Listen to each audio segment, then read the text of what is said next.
Well, we're standing against oppression and Sharia and the indoctrination of young people in the wind and the rain. What a perfect day for a protest. I feel like the charge of the light brigade here. We've got protesters to the right of us, protesters to the left of us, protesters in front of us volleying and thundering. This is actually my first protest. I've watched protests, I've recorded protests, but I've never actually participated in a protest before. When there are lots of people crammed in an area shouting, I kind of freak out and want to leave, so I've avoided protests for most of my life. But I'm making an exception, and let me explain why. Years ago in college, my best friend was a Pakistani Muslim. We were best friends for years. We spent years as best friends, and Nabil's family had come to the U.S. from Pakistan because their sect of Islam was persecuted by other sects of Islam. Why was his sect of Islam persecuted? Because in Surah 9, verse 73 of the Quran, Allah commands Muslims to wage jihad not only against unbelievers, but also against hypocrites, Muslims who aren't following Islam correctly. And for 14 centuries, Muslim groups have been labeling other Muslim groups hypocrites and persecuting them. When the persecuted minorities have a chance to flee, they flee. So Nabil's family came to the United States. Nabil tried to convince me that Islam is true. He tried to convert me to Islam. And he offered me a number of arguments to show me that Islam is true. But I had a habit. Anytime someone tried to present me with evidence, I wanted to read it for myself. So I started buying his sources, buying the hadith, buying the commentaries, and so on. And when I started looking at what his sources said, I started going back to him saying, this is very different from what you told me. You told me Muhammad was the greatest man who ever lived. Let's look at what your own sources say. You told me about the Quran. Let's look at what your sources actually say. After a few years, Nabil left Islam. He became a Christian. And when Nabil became a Christian, I thought to myself, cool, I'm done with Islam. Because the only reason I was studying Islam was that my best friend was a Muslim trying to convince me that Islam is true and telling me that the truth is found in his sources. That's why I was studying Islam. So I was done with Islam, had no other interest in it. It took Nabil about a month. He wasn't even making his conversion public, but it took about a month for Nabil to get his first death threat for leaving Islam.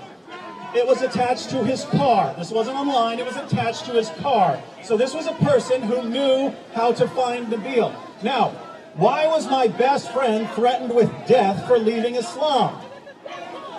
Because Muhammad commanded in Sahih al-Bukhari 69:22, if anyone leaves his Islamic religion, kill him. And here one of the geniuses will say, but I have a Muslim friend and he doesn't kill apostates, so Islam doesn't teach that. Oh my goodness. I have news for the lovely group to the left here. Your Muslim friend is not, has never been, and never will be an authoritative source of Islamic doctrine or practice. Islam is defined by Allah and Muhammad. Your nice Muslim friend can follow the commands of Allah and Muhammad, or they can reject the commands of Allah and Muhammad, but under no circumstances do they define what the commands are. Those commands are defined.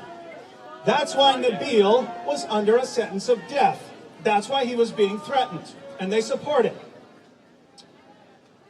So, why was he threatened but not actually killed? He wasn't killed because we aren't under Sharia. We don't have the legal system in place to carry out the penalty.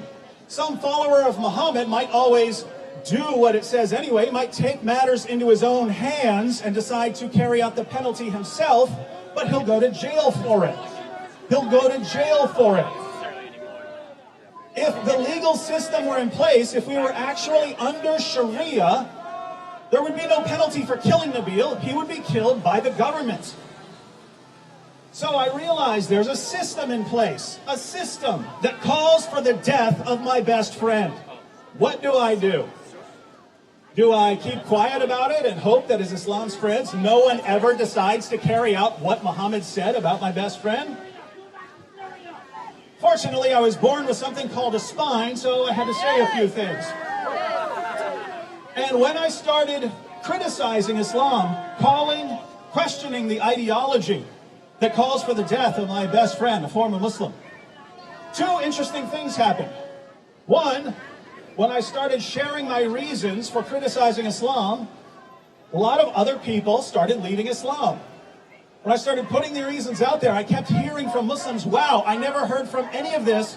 I never heard about any of this information you're sharing from my family, from my imam, from our scholars. They don't tell us any of this now that we know we're leaving Islam. Now notice, those people are also under a death penalty. So now I have not just my best friend, but all of these other people who have left Islam, they're all under a death penalty. What do? Do I keep quiet about the legal system that calls for their deaths? Can't do it. The other interesting thing that happened was that I started getting death threats. And why was I getting death threats? Well, the penalty for criticizing Islam, that falls under the Sharia blasphemy laws, and the penalty on me was death. And I got piles of messages from people telling me all the creative ways they're going to kill me and rape my mother and rape my wife and enslave my children. Now, why were those the claims? Because that's what you do to people like me under Sharia. That's the legal system. That's what it says. That's what the books say. So now I was under a death sentence. My friends were under a death sentence. My wife and children are being threatened. And what should I do here? Well,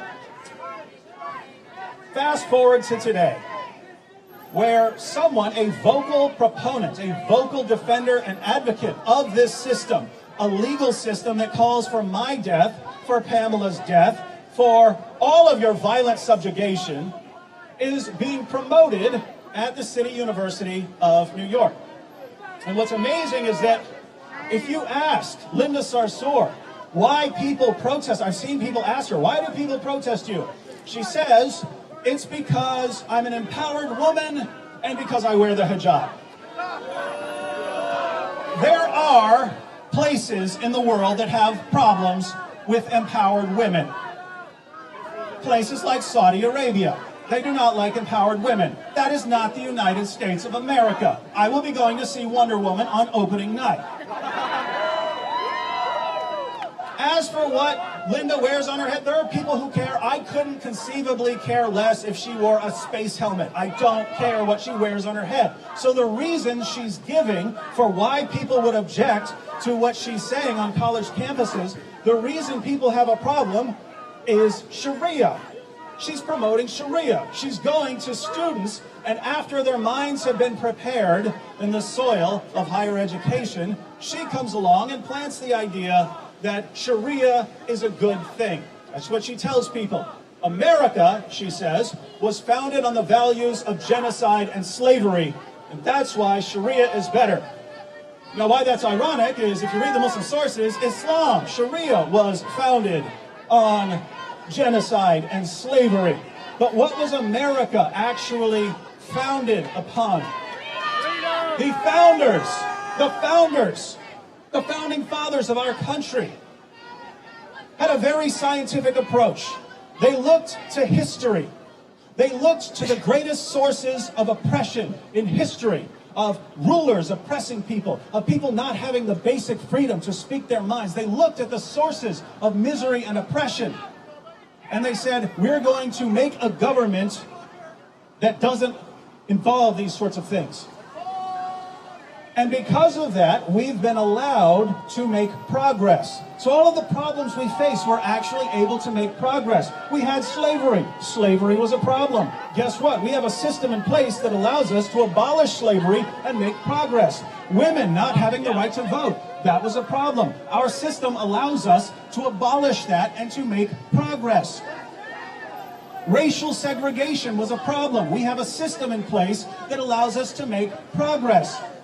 There are places in the world who have been dealing with the same problems for the past 14 centuries because their legal systems do not allow them to make 1 inch of progress. And that happens to be the legal system Linda Sarsour believes needs to replace ours. And I find that utterly ridiculous. But think about this. There is this idea that Sharia would help. Who would Sharia help here? Where would Sharia make someone's life better? Would Sharia be good for women? No! That's half the population. Would Sharia be good for women? No! Under Sharia, we would have to bring back polygamy. It's perfectly legal under Sharia to have sex with prepubescent girls. You can beat your wife into submission if she gets out of line. You can take female sex slaves. You can rape your female captives. All of this under Sharia. So I would say that Sharia would not be good for at least half of the population there. What about other people? What about Christians? Would Sharia be good for Christians? Under Sharia, Christians can't preach the gospel, can't wear crosses, can't build new churches. If you spring a leak in your church, you're not allowed to repair your churches, and you have to pay tribute money to the Muslim rulers called jizya. I don't want to live like that. What about Jews? Would Sharia be good for Jews? Now, theoretically, Jews are allowed the opportunity to pay the jizya and not be killed, but since Muhammad said that the end will not come until Muslims fight the Jews, so that Jews are hiding behind rocks and trees, and the rocks and trees are crying out, "There's a Jew behind me, come kill him," since that is institutionalized doctrine in Islam, I don't think it's going to work out very well for Jews. What about Hindus and Buddhists and atheists and agnostics? Well, they're actually worse off than Christians and Jews because they don't even have the jizya option. They can't live as subjugated people. The message to them is convert or die. What about Muslims? Would Sharia be good for Muslims? Well, that kind of depends on which Muslim group wins, because whichever ones don't win, they're going to be violently subjugated and killed as well. So we have a system here that doesn't seem to be good for anyone except a very certain kind of people. If you want to violently subjugate people, if you want to chop off heads and fingers and hands, if you want to enforce these systems, if you want to beat your wife, if you want 4 wives, if you want sex slaves, if you want to be able to rape your female captives, if you want to enslave populations of people, well then, Sharia can help you accomplish your goals. But the people who want that sort of thing are not the sort of people who should be making legal systems for anyone. Now, with all of that said, I'm not really here about Linda Sarsour. I'm here about CUNY. City University of New York, of all the people in all the country, in all the world that they could have gotten to give the final send-off, to give the final marching orders to the graduating class, they chose someone who advocates a legal system that calls for my death, calls for the violent subjugation of all of you, that calls for the deaths of my friends, and this is what they came up with. I'm going to say this, I'm not going to condemn CUNY for that. I'm going to thank them for their honesty. They're not even trying to cover it up anymore, what they're doing on college campuses, right? For years, we knew what they were doing, but they wouldn't actually admit it. They would deny it. Now, we're actually seeing that students are brainwashed for years, wipe their minds clean, and then train them only to listen to certain kinds of people. Only listen to people like Linda Sarsour. Don't listen to people who actually pull out the sources and can read, because, you know, literacy is Islamophobic. And so they trained them for years to only listen to people like Linda Sarsour, and then the final send-off, the final marching orders from the university is go with Sharia. And so I don't condemn CUNY. I thank you, City University of New York, for finally showing us your true colors.